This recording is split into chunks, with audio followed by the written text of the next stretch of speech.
Good evening.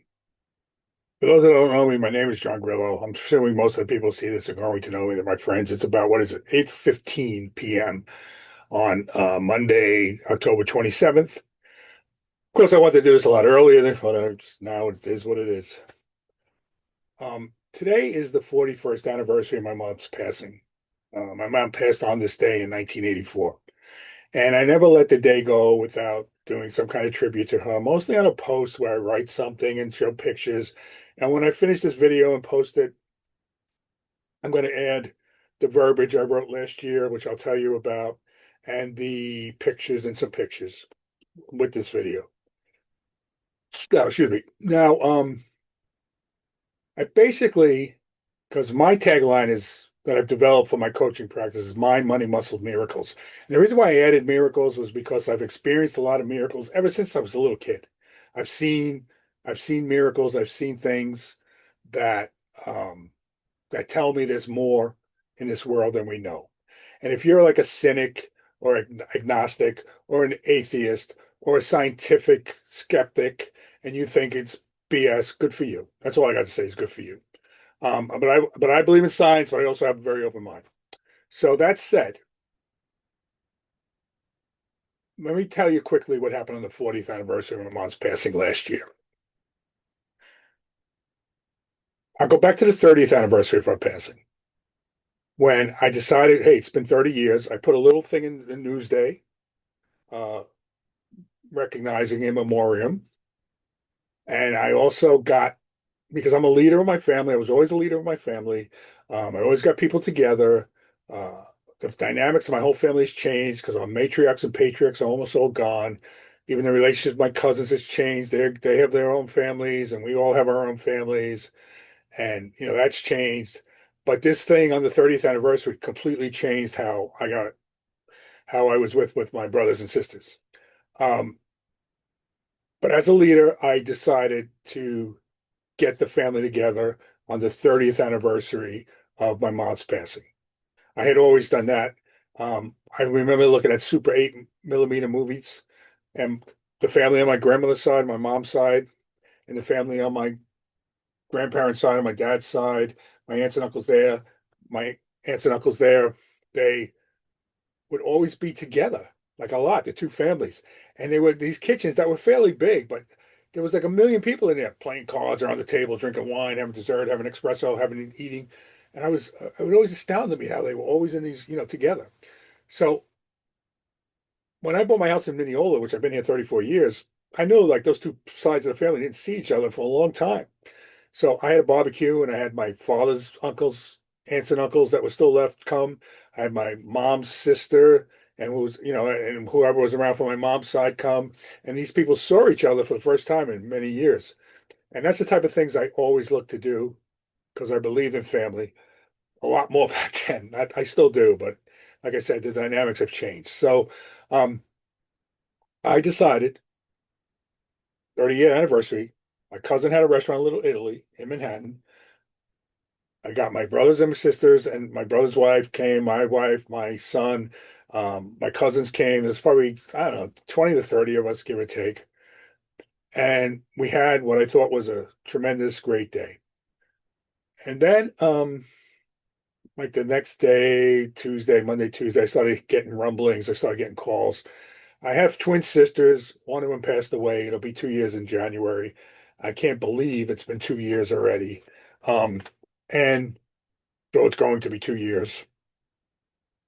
And that sister Francine, who was at the uh, dinner, my other her twin, Susan lived up north in Salem, Massachusetts, so she wasn't there. Something occurred with my brother and his wife, and my sister had a boyfriend at the time who was a little bit of a slacker, to say, put it that way. And my sister-in-law made a comment about the boyfriend and the relationship, and then everything, other things happened, and I got a lot of calls about it the next day. And through time, I became a mediator. And being a mediator, I told them all, because my other sister got involved, her twin. And I said, look, even though I hadn't done the coaching and the development I had done to date after that, but I was always into self-improvement. I always realize this. I said, look, you guys got to forgive each other. You have to forgive each other. If I use today's terminology, you get to forgive each other, but you guys forgive each other. You forget it. You love each other. But, but I have found the need to be right is like a deadly disease, and all four of them needed to be right. And all four of them said, I'm not forgiving. I'm not going to forgive anybody. No, no, no, no. And that's all I got. And I was so over time, just how it occurred, I guess because I was strong enough to handle it, I went from mediator to villain. So, and my relationship with my brother and my two sisters, even though after my sister got back, my sick, the sister who passed away, yeah, we were on good terms. But, but my remaining sister, my brother, his wife, there's a little back and forth, but it's never been the same. And my cousins were always close, and like I said, we're extension of the whole family. But with everybody having their own thing, all those dynamics have changed. So last year, the 40th anniversary, I was a little melancholy because I knew like I would have did something like that again, but there was no room for me to do anything like that. So I was walking, and now I have a dog, Duncan. I've had him 2 years. He's going to be 8 years old this Thursday. Okay, 10:30. Um, and I was walking him on a Sunday morning last year on 10/27. And about 4 or 5 weeks earlier, we had met this lady who had a small dog that was cute as hell. Um, his name was Oliver, and he liked to play with the big dog. He didn't care. And Duncan and Oliver went at it, and they played. And that was like 4 to 5 weeks ago, 6 weeks ago. I hadn't seen them in weeks. Duncan plops down on the grass on a curb strip on one of the blocks we're walking. And he's right. I go, Duncan, what are you doing? What are you doing?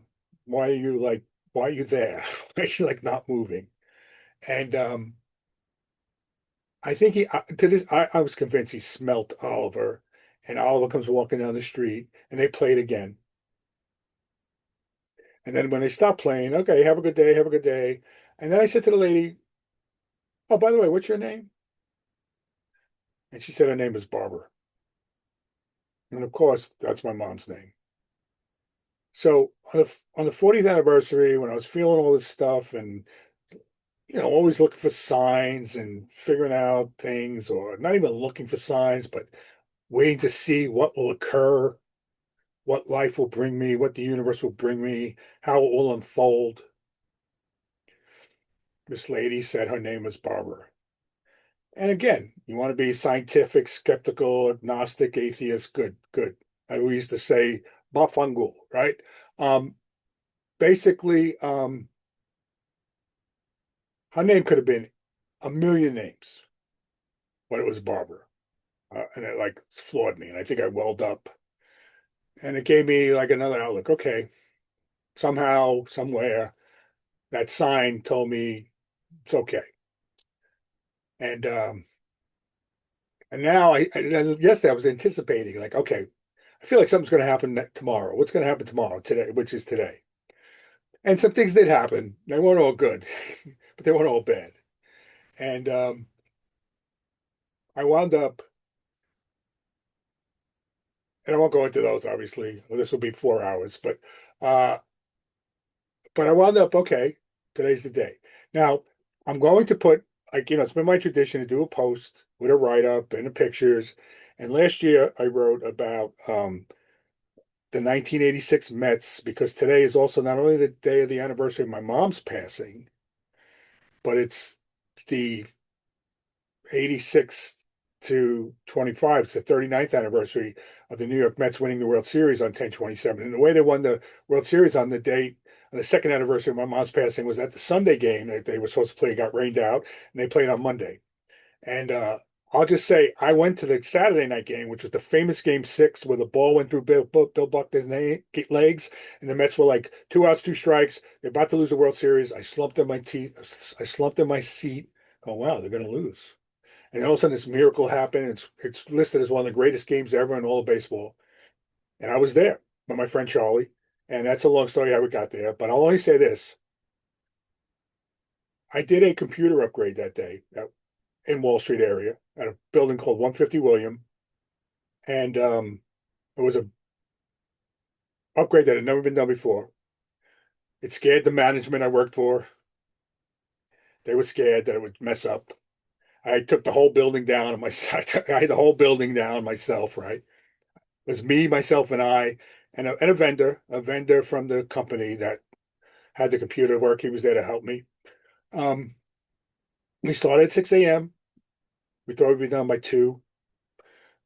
Things went fine. They just took longer. Got done 6:30.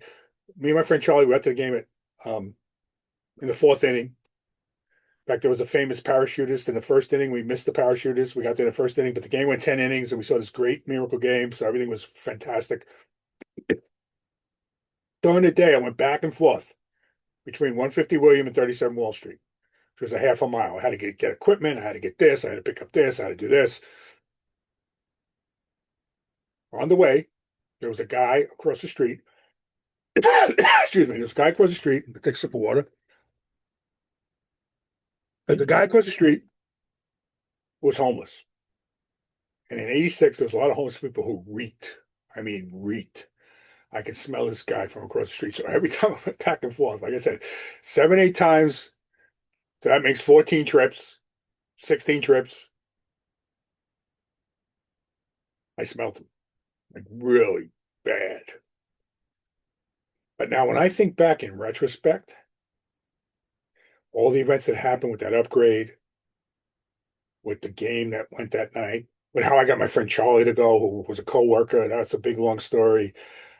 How the rain got delayed, the miracle that game, the day got delayed, how the anniversary wound up being on my mom's second anniversary of her passing.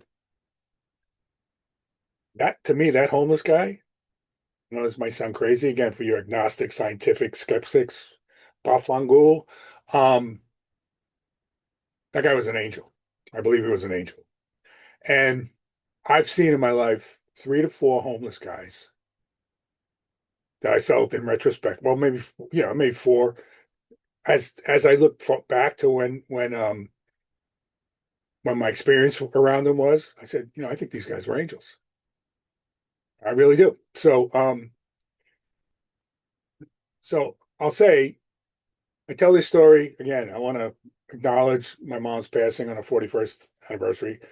I think we look around for miracles. I've experienced miracles since I was a little kid. I'm very young.